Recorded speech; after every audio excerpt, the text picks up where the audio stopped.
जब अधर्म की सीमा टूट जाती है, जब सत्य सिर झुका देता है और जब मनुष्य यह भूल जाता है कि उसके ऊपर भी कोई है, तब धरती पुकारती है अपने रक्षक को, अपने प्रभु को। तब अवतरण होता है उस देव का, जिसके चरणों की आहट से स्वयं समय भी कांप उठता है। युगों से चलती आई है एक आशा, वह अंतिम युग, जब धर्म और अधर्म के बीच होगा अंतिम महासंग्राम, जहां कलयुग का संहार होगा और सृष्टि का नवजीवन आरंभ।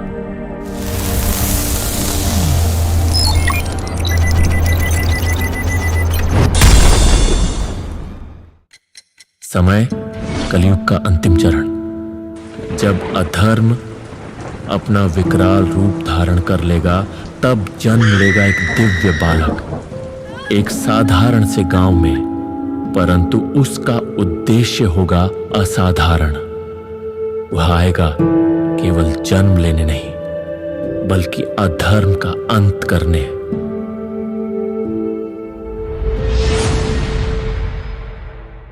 समय 16 वर्ष पश्चात, जब भगवान कल के 16 वर्ष के होंगे, तब स्वयं परशुराम जी उनके सम्मुख आएंगे। भगवान विष्णु के छठे अवतार, जो सप्त चिरंजीवियों में से एक है, जिनके हाथों में काल के शस्त्र है और जिनके मुख से निकलती है अमर ज्ञान की वाणी। कहा जाता है भगवान कल्कि को शास्त्र और शस्त्र की शिक्षा देने के योग्य पूरे ब्रह्मांड में केवल एक ही गुरु थे, स्वयं परशुराम। परशुराम उन्हें प्रदान करेंगे दिव्य ज्ञान, धनुर्विद्या की गहराई, तलवार की तीव्रता और ब्रह्मास्त्र व पाशुपतास्त्र जैसे महादिव्य अस्त्रों की साक्षात विधि। वे सिखाएंगे शक्ति का सदुपयोग कैसे हो, नीति के तत्व क्या हो और न्याय के लिए समर्पण कैसे किया जाए।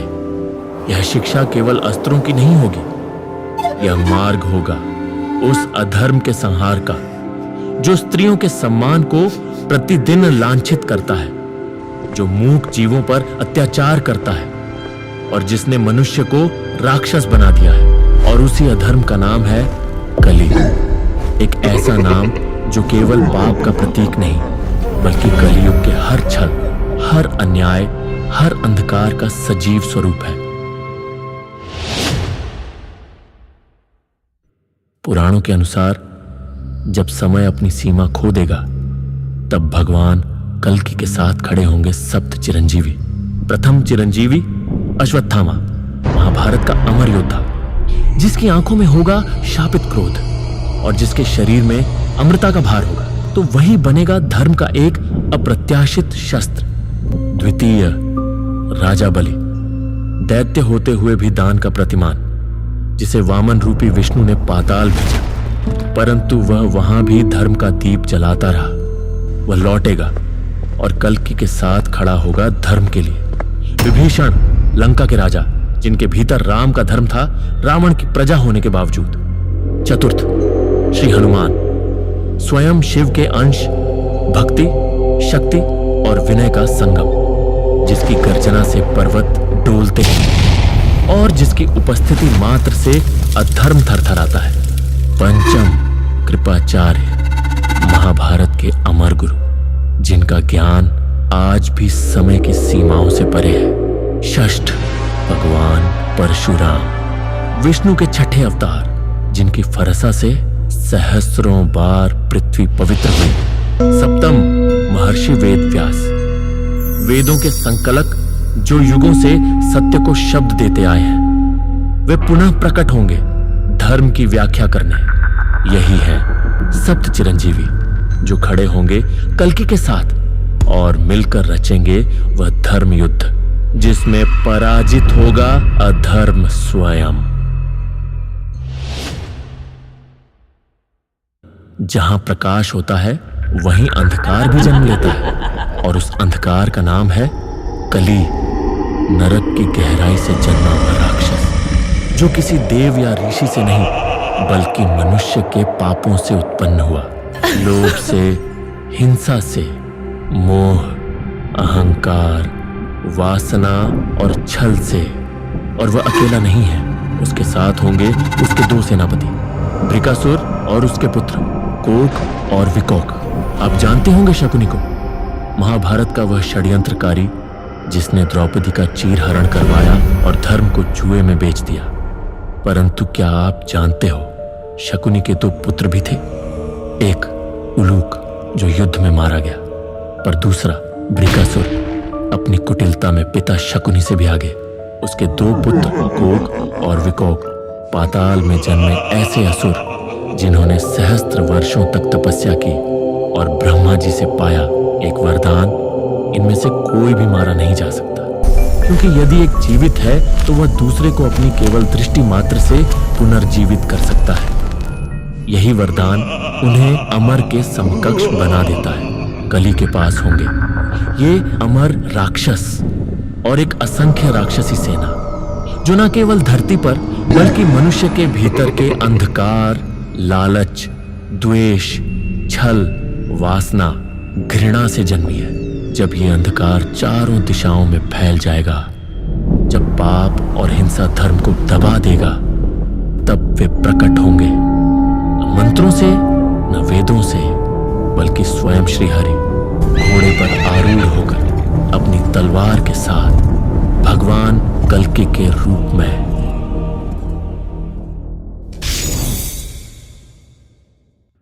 यह कोई साधारण युद्ध नहीं होने वाला। यह युद्ध एक युग का अंत होगा और एक नए युग के प्रभात की शुरुआत। पुराणों में वर्णित है, कली अपने दो अमर राक्षसों कोक और विकोक को भेजेगा, जिनका वध असंभव है। और तब भगवान कल्कि को भी स्वयं सृष्टि के रचयिता परम ब्रह्मा से सहायता लेनी पड़ी। ब्रह्मा जी ही बताएंगे कि कोक और विकोक का अंत कैसे संभव है, क्योंकि जब सत्य की तलवार गिरती है तो कोई भी अमर नहीं रहता। और फिर समक्ष आएगा स्वयं कल्कि, जिसका जन्म भय से हुआ और जिसकी आत्मा पाप, अधर्म और कुकर्मों से बनी। आकाश थम चुका होगा, धरा कांप उठेगी, सत्य और अधर्म एक ही समय, एक ही भूमि पर आमने सामने खड़े होंगे। कली आकाश से अंधकार गिराएगा तो भगवान कल्कि ने अपनी तलवार से उसे चीर देंगे और अंत में भगवान कल्कि उठाएंगे वह दिव्य तलवार, जिसे कहा गया है युगांत।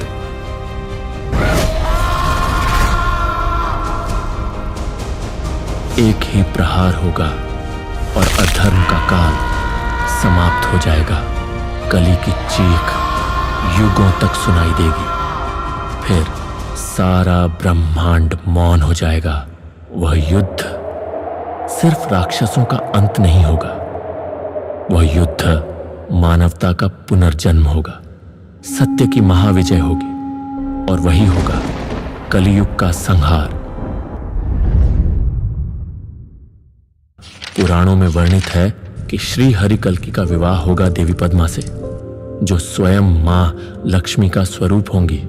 यह विवाह केवल दो आत्माओं का संगम नहीं होगा, यह होगा सृष्टि और सनातन धर्म के पुनर्मिलन का शुभ क्षण। जब भगवान कल्कि देवी पद्मा का हाथ थामेंगे, तब धरा पर पुनः शांति की वर्षा होगी और धर्म पुनः अपने सिंहासन पर विराजमान होगा। और फिर आरंभ होगा एक नया युग।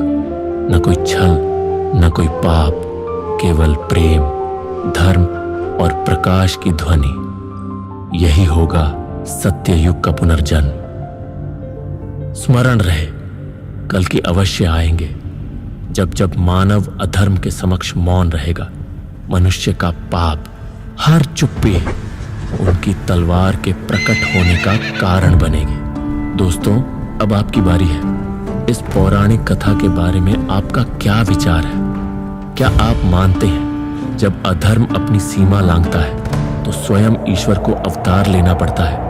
यदि यह दिव्य कथा आपके हृदय को छू गई हो तो कृपया इस वीडियो को लाइक करें और हमारे चैनल लॉस्ट एकोस को सब्सक्राइब जरूर करें। जय श्री हरि कल्कि।